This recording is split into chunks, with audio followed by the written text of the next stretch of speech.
নমস্কাৰ বন্ধু বান্ধৱীসকল, মই কন্দৰপৈ পুনৰ আপোনালোকক মই এটি ভিডিঅ'লৈ স্বাগতম জনাইছোঁ।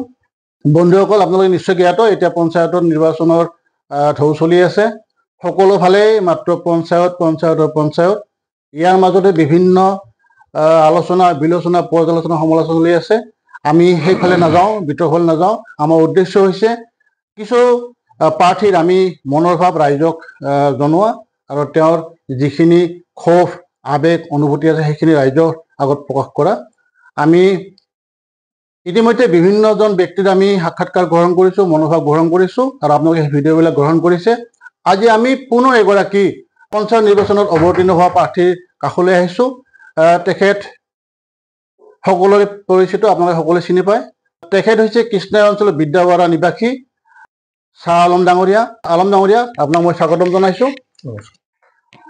কথা হ'ল ডাঙৰীয়া, আমি বিভিন্ন সূত্ৰে গম পাই আছোঁ আপুনি ইতিমধ্যে কৃষ্ণাই ৫ নং আঞ্চলিক পঞ্চায়তৰ সদস্য হিচাপে আপুনি প্ৰাৰ্থীটো আগবঢ়াইছে আৰু ইতিমধ্যে আপুনি প্ৰচাৰ অভিযানত নামিছে। হয়, প্ৰথমতে মই আপোনাক এটা কথাই সুধিব খুজিছোঁ, যিহেতু আমি দেখিছিলোঁ পোনতে আপুনি আছিলে কংগ্ৰেছ দলত, কিন্তু এইবেলি আমি দেখিছোঁ প্ৰচাৰ মাধ্যমৰ জৰিয়তে আপুনি বিজেপি মিত্ৰজোঁটৰ অসম গণ পৰিষদৰ প্ৰাৰ্থী হিচাপে আপুনি নিৰ্বাচনত অৱতীৰ্ণ হৈছে।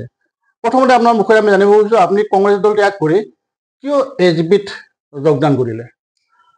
ধন্যবাদ।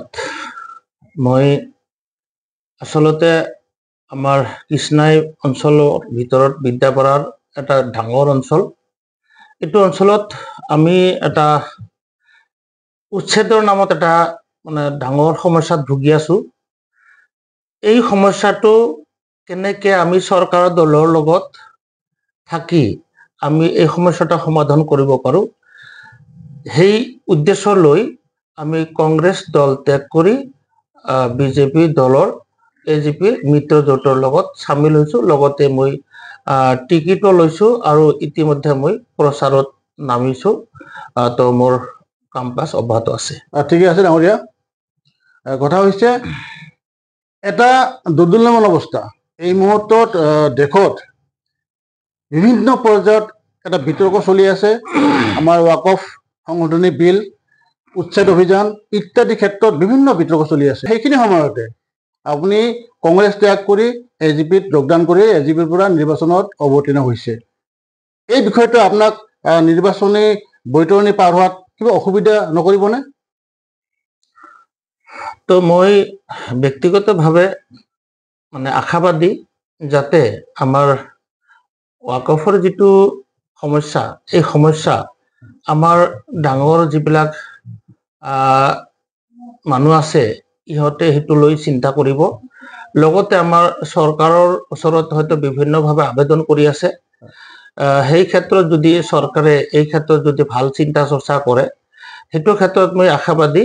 গতিকে এই ক্ষেত্ৰত মই চিন্তা কৰিম যে চৰকাৰে সংখ্যাগৰিষ্ঠতাৰ ভিত্তিত চৰকাৰ গঠন কৰিছে যদিও হয়তো আমি আশা কৰিছোঁ যে এই ক্ষেত্ৰত আমাৰ জয়ী হোৱাৰ কাৰণে কোনো ধৰণৰ সমস্যা নহ'ব।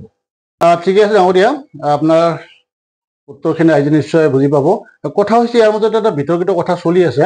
আপুনি যিহেতু পূৰ্বতে আজি কেইদিনমান আগতে আপুনি কংগ্ৰেছ দলত আছিলে, এটা বিৰাট ঢৌ উঠিছে যে কংগ্ৰেছ দলত বিভিন্ন প্ৰাৰ্থীয়ে টিকট বিচৰাৰ সময়ত তেওঁলোকক বিভিন্ন ধৰণে টকাৰ তেওঁলোকক দাবী দিয়া হৈছিলে যে এখন টিকট দিম, আপুনি মোক 20 লাখ দিয়ক, 30 লাখ দিয়ক, 10 লাখ দিয়ক, তেনেকুৱা। আপুনি সেই ক্ষেত্ৰত তেনেকুৱা সমস্যাৰ সন্মুখীন হৈছিল নেকি? মই যিহেতু এই ক্ষেত্ৰত মই কোনো ধৰণৰ কংগ্ৰেছ দলৰ পৰা মই তেনেকৈ টিকট বিচৰা নাই। আৰু কিহৰ কাৰণে বিচৰা নাই, মই তাৰমানে যোৱা 5 বছৰ কৃষ্ণাই গাঁও পঞ্চায়তৰ সভাপতি পদত আছিলোঁ আৰু মই যেনেকৈ নহওক সেই সময়খিনি মই অতিবাহিত কৰিছোঁ। তো যথেষ্ট আবেগৰ মাজেদি মই এই সময়খিনি পাৰ কৰিছোঁ। সেই আবেগৰ এটা গৰম বতাহ মোৰ অন্তৰত আছে। তো মই চিন্তা কৰিছোঁ পৰৱৰ্তীত এনেকুৱা ভুল যাতে কোনেও নকৰে যে বিৰোধী দল হিচাপত কোনো পদত আহি ডেভেলপমেন্টৰ চিন্তা কৰিব আৰু আজি যেহেতু চেন্ট্ৰেল আৰু ষ্টেট দুয়োটাই আমাৰ বিজেপি আৰু এজিপিৰ মিত্ৰজোঁটৰ লগত আছে গতিকে এই ক্ষেত্ৰত মই প্ৰায় মানুহকে আহ্বান কৰিম যে যাতে আপোনালোকৰ ৰাইজৰ যদি কোনো ডেভেলপমেন্টৰ ভাল চিন্তা চৰ্চা কৰে তেতিয়াহ'লে নিশ্চয় মিত্ৰজোঁটৰ লগত মানে থাকি আপোনালোকৰ ৰাইজক ভাল এটা ফল দেখুৱাব পাৰিব বুলি মই আশাবাদী। ধন্যবাদ ডাঙৰীয়া। কথা হ'ল যিখিনি সময়ত বিভিন্ন প্ৰসংগ লৈ বিজেপি কংগ্ৰেছ এনেকুৱা এটা বিতৰ্ক চলি থাকে সেইখিনি সময়তে আপুনি কংগ্ৰেছ দল ত্যাগ কৰি বিজেপি মিত্ৰজোঁট এজিপিৰ প্ৰতিনিধি হিচাপে আপুনি প্ৰতিদ্বন্দ্বিতা আগবঢ়াইছে। সেইখিনি সময়ত আপোনাৰ যিখিনি ভোটাৰ আছিলে পূৰ্ব কংগ্ৰেছ ভোটাৰ আপোনাৰ যিসকলে জয়যুক্ত কৰিছিলে তেওঁলোকে আপোনাক গ্ৰহণ কৰিবনে? মোৰ ফালৰ পৰা মই ক'ব বিচাৰিছোঁ যে আচলতে কিছুমান মানুহে যদি এই এক শ্ৰেণীৰ ৰাজনৈতিক দলৰ মানুহে এই সাম্প্ৰদায়িক কথাবোৰ বিষবাষ্প ইহঁতে ৰাইজৰ মাজত বিলাই থাকে আৰু ব্যক্তিগত নিজৰ স্বাৰ্থ আদায়ৰ ভিত্তিত এইটো অঞ্চল আৰু ঠাই বিশেষে গতিকে মই তেনেকে ভবা নাই যে আচলতে কোনো এজন মানুহৰ মূৰত টুপি থাকিলে সি মুছলিম সংগঠন মানে ৰাজনৈতিক দল আৰু কোনো এজন মানুহৰ মানে কপালত সিন্দুৰ থাকিলে সি মানে হিন্দু সংগঠন মানে ৰাজনৈতিক দল সেইটো কথা আচলতে ভাৰতবৰ্ষৰ সংবিধানে কোৱা নাই বা তেনেকে বুজোৱা নাই কিন্তু এইবোৰ ব্যক্তিগত স্বাৰ্থ আদায়ৰ কাৰণে কিছুমান মানুহে মানে যিবিলাক মানে অজ্ঞ মানুহ ইহঁতক এই ক্ষেত্ৰত বুজাব খোজে গতিকে আচলতে আগে পিছে মই পূৰ্বৰে পৰা দেখি আছো যে বিশেষকে আমাৰ মুছলিম মানুহে বিজেপি কৰি আছে বহুত দিনৰ পৰাই আগৰ পৰাই আৰু আমাৰ এজিপি দলটো বিশেষকে আজি হয়তো কিছুদিন আগতে হয়তো অলপ মানে লোপ পাই পোৱাৰ নিচিনা হৈছিল কিন্তু এজিপি দলটো যেহেতু মিত্ৰজোঁটৰ লগত শান্তিপূৰ্ণভাৱে মানে কি কৰি আছে দেশ পৰিচালনা কৰি আছে গতিকে এই ক্ষেত্ৰত মই যথেষ্ট শান্তিপূৰ্ণ উন্নয়নমূলক কাম কাজ মই প্ৰত্যক্ষ কৰিছো লগতে আমাৰ যিবিলাক ডেভেলপমেণ্ট মই 5 বছৰ পঞ্চায়ত সভাপতি থকাৰ পিছত মই তেনেকুৱা কোনো সাম্প্ৰদায়িক কালাৰ মই প্ৰত্যক্ষ কৰিবলৈ পোৱা নাই বা দেখা নাই গতিকে মই দীৰ্ঘ বিশ্বাসী যে এই ক্ষেত্ৰত যিবিলাক মানুহে তেনেকুৱা চিন্তা চৰ্চা কৰিছে এইটো সিহঁতৰ ভুল ধাৰণা আৰু এজিপি আমাৰ মুছলিম মানুহবিলাকে পূৰ্বৰ পৰাই যথেষ্ট সংখ্যক এজিপিত যোগদান কৰি এজিপি কৰি থকা বুলি আপুনিও নিশ্চয় গম পায় গতিকে এই ক্ষেত্ৰত মই সেইটো তেনেকে মই সংকীৰ্ণ মনোভাৱত ভবা নাই। বহুত ধন্যবাদ ডাঙৰীয়া আপুনি কথাখিনি খুবেই সুন্দৰকৈ ব্যাখ্যা কৰিছে। আমি পুনৰাই আমাৰ স্থানীয় সমস্যালৈ গুচি আহিম। আমি দেখিছিলোঁ আজি কিছুদিন আগতে আপুনি বাস কৰা এই বিদ্যাপাৰা এই অঞ্চলটোত এটা উচ্ছেদ অভিযান চলিব বুলি ৰাইজৰ মাজত আতংক হৈছিলে এতিয়া সেইটো অলপ ফাম কাটিছে। আপুনি যিহেতু মিত্ৰজোঁট গুচি গ'ল আৰু আমি আশা ৰাখিছোঁ আপুনি জয়ী হ'ব। জয়ী হোৱাৰ পিছত এই সমস্যাটোৰ ক্ষেত্ৰত আপুনি কি মাত মাতিব? তো মই যেতিয়া তাৰমানে আমাৰ এই অঞ্চলত এটা হাহাকাৰময় পৰিৱেশ হৈছিল সেই সময়ত মই পঞ্চায়তৰ সভাপতি অৱস্থাতে আছিলোঁ তো কৃষ্ণাই গাঁও পঞ্চায়তৰ সভাপতি তো তেতিয়াই মই বিভিন্ন মানুহৰ ওচৰত গৈছোঁ হয়তো কংগ্ৰেছ নেতৃত্বৰ ওচৰতো গৈছোঁ বা হাইকোৰ্ট বা বিভিন্ন য'ত মানে আমি গ'লে অলপ সকাহ পাম বুলি আশাবাদী তাতে গৈছোঁ তাৰ মাজতো বিজেপিৰ নেতৃত্বৰ ওচৰতো মই গৈছিলোঁ তো নিশ্চয় সিহঁতৰ পৰামৰ্শ মতে তেতিয়াই সেই সময় সংকটময় সময়তে মই এই অঞ্চলৰ ভিতৰত 3,000 3,500 মানুহক মই বিজেপিৰ সদস্যশিপ মানে মই কৰি দিছিলোঁ মেম্বাৰশ্বিপ বনাইছিলোঁ লগতে বিশাল আকাৰত এটা মিটিং কৰিছিলোঁ য'ত নেকি 5,000 6,000 মানুহ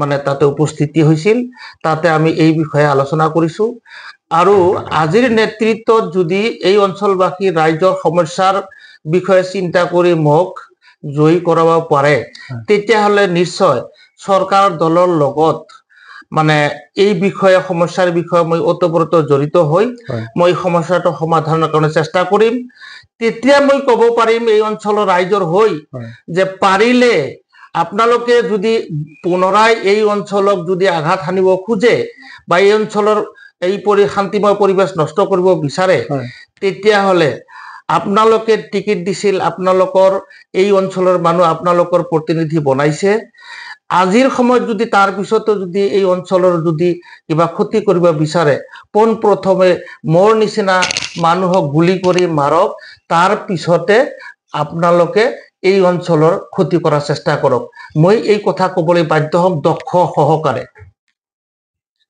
বহুত ভাল কথা আসলতে কি জনপ্ৰতিনিধি এগৰাকী নিশ্চয় জনতাৰ স্বাৰ্থত মাত মাতিবই লাগিব তেওঁ যি দলৰে নহওক আৰু আমি এই মুহূৰ্তত দেখিছোঁ আপুনি মিত্ৰজোঁটৰ লগত যিহেতু চামিল হৈছে চৰকাৰৰ সহযোগ নিশ্চয় লাভ কৰিব মহাশয় আমি যিহেতু আলোচনা বেছি দীঘলীয়া কৰিব নোৱাৰিম আমি আলোচনা লাহে লাহে সামৰণি মাৰিম কথা হৈছে আপুনি পূৰ্বতে আছিল কংগ্ৰেছ দলৰ পৰা গাঁও পঞ্চায়তৰ সভাপতি আমি দেখিছোঁ আপুনি এজন দক্ষ প্ৰতিনিধি আপুনি সেইখিনি সময়ত আপোনাৰ পঞ্চায়তৰ উন্নয়নৰ কাৰণে বিভিন্ন কাম কৰিছে তাৰ বহুত আমি উদাহৰণ দেখিছোঁ এইবেলি যিহেতু আপুনি আঞ্চলিক পঞ্চায়তৰ সদস্য হিচাপে থিয় দিছে আপুনি জিকাৰ পিছত আপোনাৰ যিখিনি আধৰুৱা কাম ৰৈ গৈছে সেইখিনি সম্পূৰ্ণ কৰাৰ কাৰণে কেনেকুৱা প্ৰচেষ্টা চলাব যিবিলাক কাম আধৰুৱা হৈ আছে আমি আমাৰ যিটো ঊৰ্ধ্বতম কৰ্তৃপক্ষ ইহঁতৰ লগত নিশ্চয় আমাৰ পৰিচয় আছে আমি আগে পিছে সেইখিনি অভিজ্ঞতা মোৰ আছে সেই হিচাপত মই প্ৰথমৰ পৰাই কাৰণ নতুনকে নিৰ্বাচিত হোৱা প্ৰতিনিধি 2 পৰা 2.5 বছৰ 3 বছৰ মান তেওঁলোকৰ নতুনকে শিকিবলৈ মানে বাধ্য হ'ব লাগে তো মোৰ নিজস্ব অভিজ্ঞতাৰ ভিত্তিত মই জানো যে মই প্ৰথমৰ পৰাই মই আৰম্ভ কৰিব পাৰিম ডেভেলপমেন্টৰ কাম আৰু কোনজন মানুহ কোন টেবুলত থাকে বা কোন মানুহৰ পৰা আমি কি আদায় কৰিব পাৰিম সেইখিনি অভিজ্ঞতা মোৰ নিশ্চয় মানে মোৰ সংগ্ৰহ কৰা আছে গতিকে এই ক্ষেত্ৰত মোৰ তেনেকুৱা কোনো 1 বছৰ 2 বছৰ 6 মাহ তেনেকুৱা অপেক্ষা কৰিবলৈ বাকি নাথাকিব গতিকে নিশ্চয়কৈ মই আশা কৰিম যাতে এইবিলাক কাম লগতে আৰু যিবিলাক নতুনকে চৰকাৰী নিৰ্দেশনা অনুযায়ী মানে আঁচনিবোৰ আহিব সেই আঁচনিবিলাকৰ ক্ষেত্ৰতো মই নিশ্চয় ৰাইজৰ আৰু চৰকাৰী নিৰ্দেশনাৰ ভিত্তিতে 100% পালন কৰাৰ কাৰণে চেষ্টা কৰিম আৰু আশা কৰা মৰ্মে আমাৰ অঞ্চল বা জিপিবাসী ৰাইজে যাতে সেইমতে পাব পাৰে তাৰ কাৰণে মই প্ৰাণপণে চেষ্টা কৰিম ডাঙৰীয়া ধন্যবাদ কথা হৈছে আমি কৃষ্ণা সমস্যা অঞ্চলটোৰ সমস্যা কথা পাতি আছিলোঁ কৃষ্ণা কিছু জ্বলন্ত সমস্যা আছে আপুনি নিজে জানে বিশেষকৈ যিখন আমাৰ হস্পিটেল চিকিৎসালয় সেইখন এটা সমস্যা আছে কৃষ্ণানদীৰ গৰাখহনীয়া যিটো গৰাখহনীয়া সমস্যা এইটো ডাঙৰ সমস্যা এটা বিভিন্ন ঠাইত নদীৰ বুকুত গুচি গৈছে আৰু লগতে এটা সমস্যা আছে আমাৰ যিখন কৃষ্ণাই বজাৰ আৰু যতীনগৰৰ মাজত ব্ৰিটিছৰ দিনত লৰ ব্ৰিজ আছিল সেইখন বানপানী উটুৱাই নিয়াৰ পিছত এটা যোগাযোগ বিচ্ছিন্ন হৈ গৈছে পূব প্ৰান্ত আৰু পশ্চিম প্ৰান্ত এই দিশবিলাকত আপুনি কিবা চেষ্টা কৰিব নিশ্চয়কৈ মোক যদি মানে আমাৰ পাইকান 5 নং পাইকানৰ মানে কাউন্সিলৰ পদত যদি ৰাইজৰ ভাল ফল পাই মই জিকিব পাৰো নিশ্চয়কৈ ঊৰ্ধ্বতম কৰ্তৃপক্ষৰ লগত মই আলোচনা কৰিম আৰু আমাৰ যেহেতু চৰকাৰ এজিপি আৰু বিজেপি মিত্ৰজোঁট আছে গতিকে আমি এই বিভাগীয় কৰ্তৃপক্ষৰ লগত নিশ্চয়কৈ আলোচনা কৰি এইবোৰ সমস্যা হস্পিটেল আৰু আমাৰ যিটো গৰাখহনীয়া এই নদী বান্ধ আৰু লগতে আমাৰ যিবিলাক সমস্যা আছে নিশ্চয়কৈ ৰাস্তা ঘাটৰ সমস্যা আছে গতিকে গোটেইখিনি সমস্যা সামৰি লৈ সেইবোৰ বস্তু সমস্যা সমাধান কৰাৰ কাৰণে 100% চেষ্টা কৰিম বুলি মই আশা কৰিছোঁ ধন্যবাদ ডাঙৰীয়া আমি লাহে লাহে অনুষ্ঠান সামৰণি ফালে আহিছোঁ যিহেতু পঞ্চায়ত নিৰ্বাচনৰ বতৰ বিভিন্ন প্ৰাৰ্থীয়ে বিভিন্ন ঠাইত বিভিন্ন মতামত কৰে ৰাইজে বিভিন্ন সমালোচনা পৰ্যালোচনা কৰে এটা বিতৰ্কজনক পৰিস্থিতি কেতিয়াবা উদ্ভৱ হয় এই নিৰ্বাচনৰ সময়ত আপুনি এজন জনপ্ৰতিনিধি হিচাপে আৰু এজন প্ৰাৰ্থী হিচাপে ৰাইজক কি আহ্বান জনাব এই সময়ত নিৰ্বাচনী বতৰ চলি আছে এনেকুৱা সময়ত মই ৰাজ্যক এনেকৈ আহ্বান কৰিম যে আমাৰ যিটো বৰ্তমানৰ শান্তিময় পৰিৱেশ দেশৰ বিভিন্ন প্ৰান্তত। গতিকে যাতে কোনো ব্যক্তিগত আক্ৰমণাত্মক ভাষা প্ৰয়োগ কৰি ব্যৱহাৰ কৰি যাতে আমাৰ এই শান্তিময় পৰিৱেশটো বিনষ্ট নকৰে, তাৰ কাৰণে মই হয়তো ৰাইজক আহ্বান কৰিম, আৰু যাতে কোনো মানুহৰ ব্যক্তিগত আক্ৰমণ কৰি সেই পৰিৱেশটো যাতে বিনষ্ট নকৰে। ধন্যবাদ ডাঙৰীয়া। আপুনি ব্যস্ততাৰ মাজত আমাক ইমানখিনি সময় দিলে, তাৰ কাৰণে আপোনাক ধন্যবাদ জ্ঞাপন কৰিছোঁ। আপোনাৰ যি আশা নিশ্চয় পূৰণ হ'ব, শুভেচ্ছা থাকিল।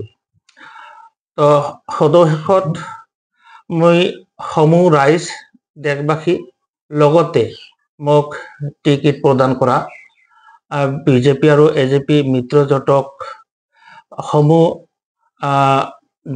ৰাজনৈতিক দলৰ সমূহ মানুহক মই ধন্যবাদ জ্ঞাপন কৰিছোঁ। লগতে আমাৰ ৰঙালী বিহুৰ শুভেচ্ছা সমূহ মানুহকে জনাইছোঁ। লগতে আমাৰ ইয়াৰ যিবিলাক মানুহ আমাৰ এই শান্তিময় পৰিৱেশ অটুট ৰখাৰ কাৰণে চেষ্টা কৰিব, গোটেই মানুহবিলাকক সদশেষত ধন্যবাদ জ্ঞাপন কৰি মোৰ বক্তব্য মই সামৰিছোঁ। নমস্কাৰ। বন্ধু বান্ধৱীসকল, বহুত ধন্যবাদ। আপোনালোকে নিশ্চয় দেখিলে আমি ইমান সময়ে 5 নং পাইকানা আঞ্চলিক পঞ্চায়তৰ সদস্য মিত্ৰজোঁটৰ তেখেত হৈছে শ্বাহ আলম ডাঙৰীয়া, কৃষ্ণাই সকলোৰে পৰিচিত লোক। আমি তেখেতৰ কথা পাতিলোঁ। কথাৰ প্ৰসংগত আমাৰ যদি ভুল ত্ৰুটি লৈ যায়, নিশ্চয় আপোনালোকে আমাক আঙুলিয়াই দিব। শেষত এটা অনুৰোধ, মোৰ ভিডিঅ'বিলাক আপোনালোকে আগত যেনেকৈ গ্ৰহণ কৰিছে নিশ্চয় এইটো গ্ৰহণ কৰিব। কিবা পৰামৰ্শ থাকিলে কমেণ্টত জনাব আৰু লাইক আৰু শ্বেয়াৰ কৰিব। ধন্যবাদ।